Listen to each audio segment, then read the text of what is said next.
Cléopâtre. Cléopâtre est une femme légendaire. Elle a été reprise en bande dessinée, au cinéma et même pour du savon ou de la colle.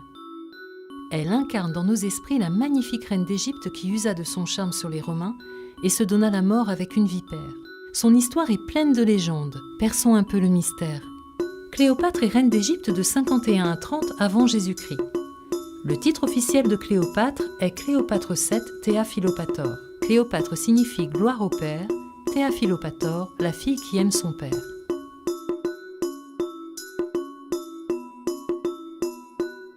Elle tenait sa jeunesse et son teint du bain de lait d'ânesse qu'elle prenait tous les jours. On raconte qu'il fallait le lait de 300 ânesses pour chaque bain. Elle est la dernière descendante du grec Alexandre le Grand. Alexandre le Grand avait conquis un immense territoire comprenant l'Égypte au IVe siècle avant Jésus-Christ. C'est d'ailleurs pour cela que la ville d'Alexandrie porte son nom. Son père meurt quand elle a 17 ans. En pleine adolescence, elle est obligée d'épouser son frère de 11 ans, Ptolémée XIII. La loi est ainsi faite. Une femme ne peut régner seule. À cette époque, les Romains dominent la Méditerranée. Jules César est en conflit avec son gendre Pompée, consul de Rome. Fuyant César, Pompée veut se réfugier en Égypte. Ptolémée XIII le fait assassiner et offre sa tête en cadeau à César. C'est alors que Jules César tombe éperdument amoureux de Cléopâtre. Il faut dire qu'elle a su trouver les arguments pour l'impressionner. C'est entièrement nue et enroulée dans un tapis qu'elle se présente à lui. C'est le début d'une grande histoire d'amour. Ils ont un fils, Ptolémée Césarion. A-t-elle séduit César pour le manipuler et garder le pouvoir? Le suspense demeure.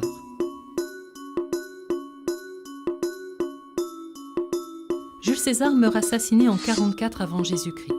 C'est Marc-Antoine qui succède en Égypte à Jules César. Marc-Antoine tombe sous le charme de Cléopâtre. Cette reine est exceptionnelle, cultivée, fin stratège. Elle veut rendre son pays autonome. Leur passion est grandiose et luxueuse. Ils ont 3 enfants.